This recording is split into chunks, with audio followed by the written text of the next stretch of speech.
বরযাত্রীরা 3 থেকে 400-500 মানুষ যাব, পরের দিন ওনারা 50-100 জন আসবে গো। কথা ছিল ওলিমার অনুষ্ঠান হবে, ওলিমার অনুষ্ঠানে তো গুরুত্বপূর্ণ। আল্লাহর নবী সাল্লাল্লাহু আলাইহি ওয়াসাল্লাম বলেন, উম্মত যদি এই সেই ওলিমার দিন তুমি সিয়াম রাখো, তুমি রোজা অবস্থায় থাকো, নফল রোজা রাখছো, আর তুমি সেই ওলিমার দাওয়াত পাইছো, সেই নফল রোজা ভাঙ্গিয়া ওলিমার দাওয়াত গ্রহণ করতে যাও, সেই রোজা পরবর্তীতে রাখবা, সেই ওলিমা খাওয়াও ফজিলতের কাজ। সুবহানাল্লাহ। কিন্তু কোন হাদিস শরীফে পাওয়া যায় না, কোন জায়গার মধ্যে পাওয়া যায় না যে আপনি রোজা রাখছেন, রোজা ভাঙ্গিয়া বিবাহের দিন কোনের বাড়ি খাওয়ার কোনো মাসালা নাই। কিন্তু আপনি আমি পজিটিভকে বাঠিল জিনিসকে উল্টা করে ফেলেছি।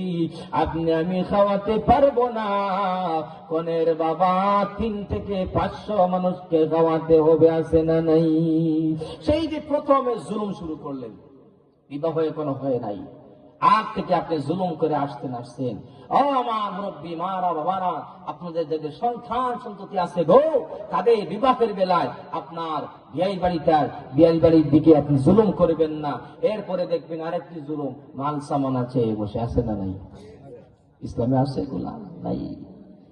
আপনার আমার হিসাব এরকম ছিল, একজন যুবক তার ঘরে তার খাট পালন সব থাকবে, তা শুধু সেই কোণে পছন্দ হলে কোণেকে নিয়ে আসবে।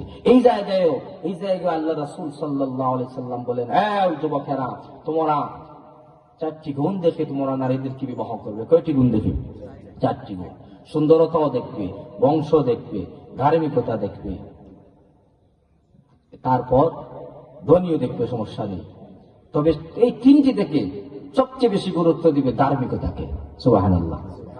যদি আপনি কোটিপতির মেয়েও নিয়ে আসেন, সে যদি ধার্মিক না হয় আপনাকে জাহান্নামে নিয়ে যাবে, ঠিক কিনা?